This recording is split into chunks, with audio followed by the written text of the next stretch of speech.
Charlie Munger, the right-hand man of the Warren Buffett who passed away around 3 years ago with a net worth of over 2.3 billion, had a famous quote where he said, "The first 100k is a bitch, but you've got to do it. And don't care what you have to do, find a way to get your hands on that 100k."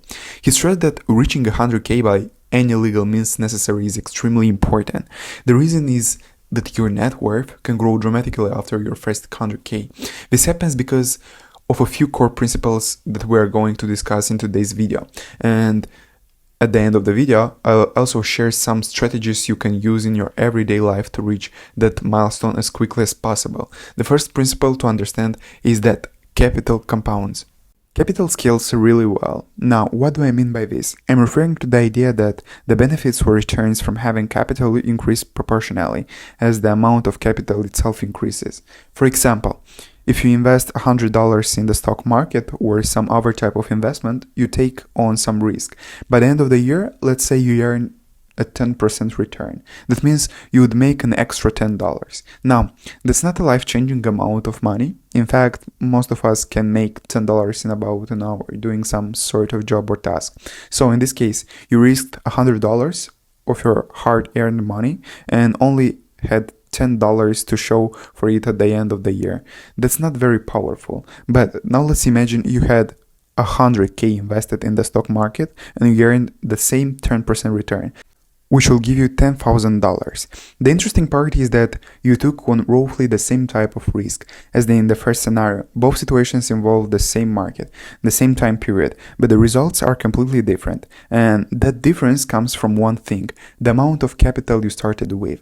This is exactly why people say it takes money to make money. The second principle to understand is that as you start stacking money toward your first 100k, it's like rolling a snowball down a hill.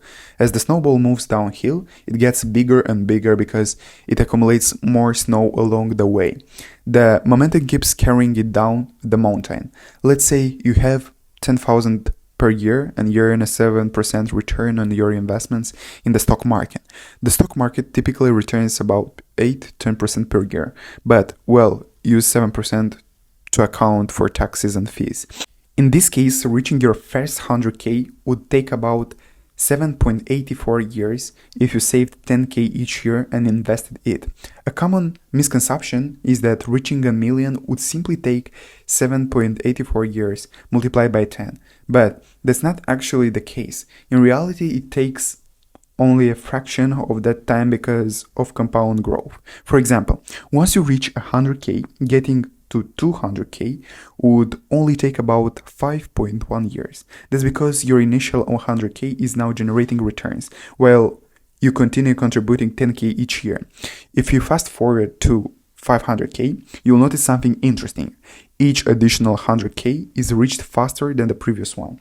You are still contributing 10k per year, but the money you've already invested continues working for you at 7% annually. So, let's look at how long each 100k takes you on the journey to the first 500k. The first 100k takes 7.8 years. The second takes 5.1 years. The third one takes 3.7 years. The fourth takes 3.01 years. And the last one, the fifth, takes 2.5 years. And by the time you finally reach 1 million, it would take you around 3.7 years from the 500k mark under these assumptions. But let's break down the timeline more closely, starting with the first 100k. Reaching the first 100k took 7.8 years, which is about 25% of the total time it took to reach 1 million. The remaining 900k took only 74% of the time. And isn't that kind of interesting? It means that wealth accumulation is disproportionately harder at the beginning of the journey. By the way, if you are curious, the next 100k after hitting 1 million takes only about 15 months. That's just 15% of the time it took to reach your first 100k. So hopefully this illustrates that your net worth can explode after you reach 100k. But even more importantly, it shows that if you can reach 100k faster than 7.8 years, you'll have significantly more time for wealth accumulation. Essentially, most of the friction in building wealth happens at the beginning, during that first 100k. And that's exactly why Charlie Munger called it a bitch.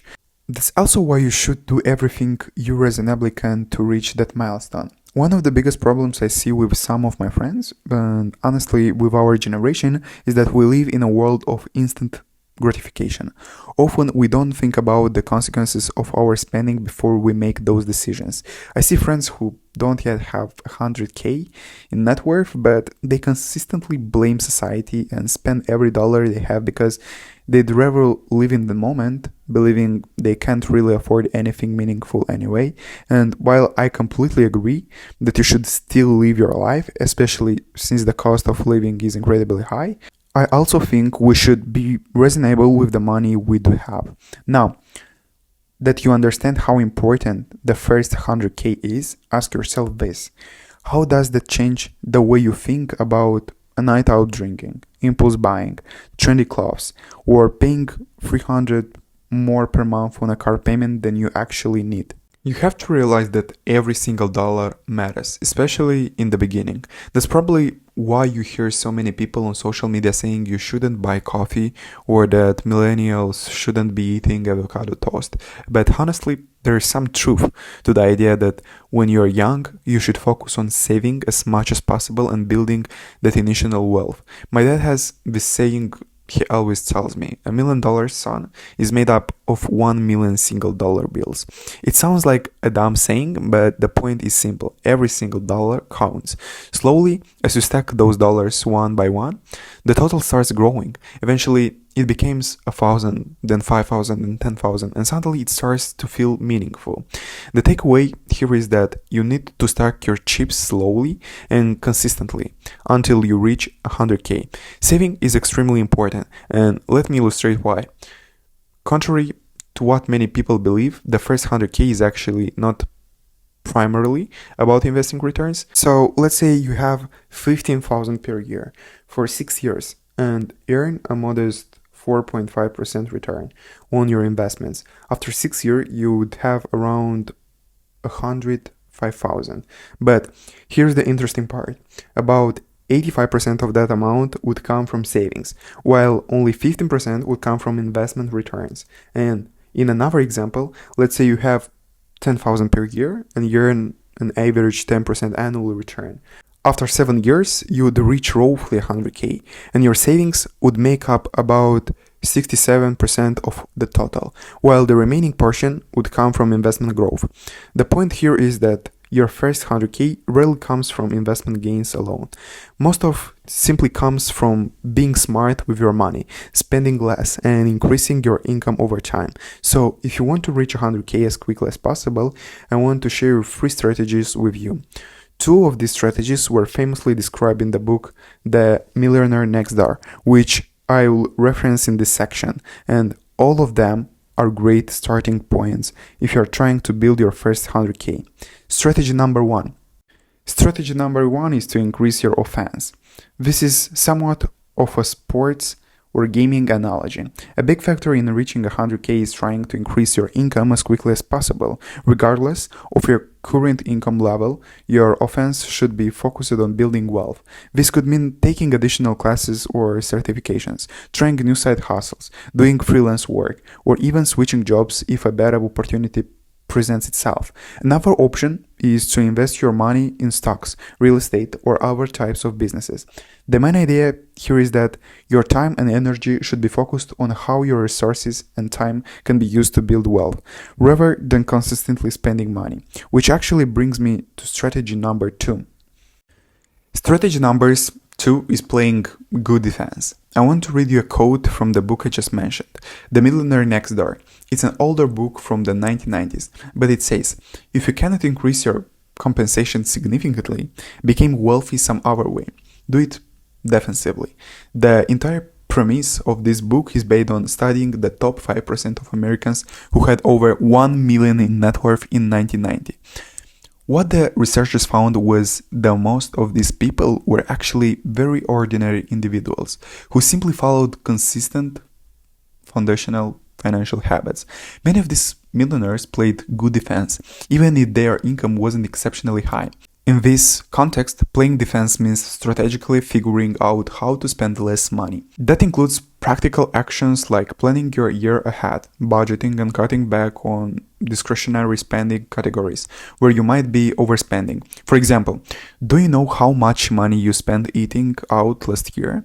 I bet most people couldn't answer that question, but the interesting thing is that many of the millionaires studied in this book actually did now. It's not that they loved budgeting, they simply understood that they had to track their spending to make sure it stayed under control. Now, let's move on strategy number 3. Strategy number 3 is maximizing the efficiency of the dollars you already have. If you live in a Western country, you know the government takes a portion of your income. In some places that can be up to 50%, but in United States the highest federal tax bracket is around 37%. One way to accumulate and keep more of your money is by using tax-advantaged accounts, such as Roth IRA, traditional IRA, or a 401k. With a Roth IRA, your investment grows tax-free. With a traditional IRA, you receive a tax deduction on the amount of contribute each year. And with a 401k, many employers offer a matching contribution, which is essentially free money in addition to the tax benefits. By maximizing your money through these types of accounts, you are effectively sheltering part of your income from taxes, allowing your wealth to grow faster. And as we discussed earlier, the hardest part of building wealth happens at the beginning. So the faster you get over that initial hump, the better. Another efficiency strategy to consider is opening a highly yield saving account. If your cash is sitting in a traditional bank account earning 0.01% interest, that's extremely inefficient. Instead, you should consider moving some of that money into a high yield saving account, many of which currently pay 4 or 5% interest. Some popular options include banks like Sophie, Wealthfront, Ali, or Marcus. Alright guys, I hope you enjoyed this video. If you want to understand the rule that helped me save almost 40% of my income, watch this video right here. I break down the rule 10.1 and the money habits that changed the way I manage my finances. I hope to see you in that video or in the next one. Alright, see you.